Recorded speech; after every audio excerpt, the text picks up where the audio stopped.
السلام عليكم. ملك كبير وعظيم وغني جدا، وكانت حوالين منه حاشية كبيرة جدا. الملك ده كان له وزير معين من ضمن الوزراء اللي عنده، اللي كان بيثق فيه بسبب ذكائه ودهائه وحكمته الكبيرة.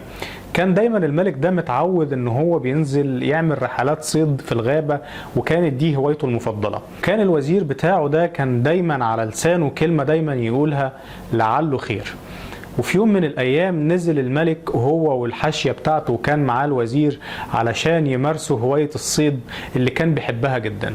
ولما نزل الملك هو والحاشية بتاعته في الغابة، قام بالصدفة وقع الملك في حفرة كبيرة واتجرحت ايده جرح عميق. الوزير بتاعه طبعا والكلمة اللي على لسانه قال له: لعله خير. خرجوا الملك من الحفرة اللي وقع فيها وخدوه بسرعة على القصر عشان يبدأوا عملية العلاج بتاعته. وهم في القصر جابوا كل الأطباء الكبار اللي موجودين في المدينة علشان يعالجوا الملك. ولكن طبعا في طبيب من ضمن الأطباء الكبار قال له: سيادة الملك، انت العلاج بتاعك مش هينفع غير ان احنا نقطع صباع من ايدك المجروحة علشان الجرح كبير، وهو ده علاجك الوحيد. في وقفة الوزير طبعا رد وقال برضه: لعله خير. طبعا الملك اتضايق، وكل شويه انت كل شويه تقول لي لعله خير لعله خير لعله خير. انت ضايقتني يا عم بالكلمه بتاعتك دي، وبعدين ايه الخير في ان صباع يتقطع؟ اتضايق الملك وتنرفز عليه وطلع كل عصبيته ونرفزته عليه، وامر بحبس الوزير. الحرس جه وخد الوزير وحبسوه بالفعل. وفي يوم من الايام بعدها بكام يوم نزل الملك علشان يكمل هوايته المفضله. وهم في الغابه هجم عليهم عصابه كبيره كانوا من عبده الاصنام.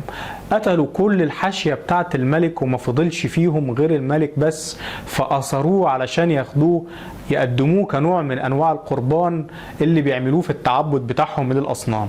ولكن هم في طريقهم بصوا لقوا صباع الملك مقطوع. وطبعا كان شروط القربان بتاعتهم إن الشخص اللي ياخدوه كقربان يكون سليم جسديا وبدنيا وما فيهوش أي عيوب. ولكن لما لقوا إن صباع الملك مقطوع لقوا إن هو مش هينفع، فسابوه يرجع قصره. رجع الملك قصره وهو في غاية السعادة، وطبعا ساعتها عرف معنى كلمة لعله خير. أمر بسرعة إن هم يفرجوا عن الوزير، وجابوا له الوزير عشان يعتذر له. وقعد يعتذر له ساعة بحالها وقول له: أنا آسف، وأنا ما كنتش أعرف إن الكلمة دي فعلا عندك حق فيها، وأنت فعلا قلت لعله خير. وفعلا كان لعله خير، لأن أنا لو ما كانش صباعي مقطوع كان زماني ميت ومتقدم كقربان للأصنام بتاعة الكفار. المهم كان رد الوزير عليه برضه: لعله خير يا سيادة الملك. فقال له: فين الخير ان انا حبستك؟ انت محبوس بقالك فترة، وفين الخير في انك تقول لي لعله خير في ده برضه؟ قال: لعله خير يا سيادة الملك، انا لو كنت معاك برضه في رحلة الصيد كان زماني مت مع الحاشية بتاعتك، فلعله خير يا سيادة الملك. ومن هنا فضلت الكلمة ملازمة الملك: لعله خير. واللي بنتعلمه مع بعض في القصة دي: مهما حصلت لك من ظروف صعبة، مهما عديت على تجارب عويصة، خليك دايما على لسانك لعله خير.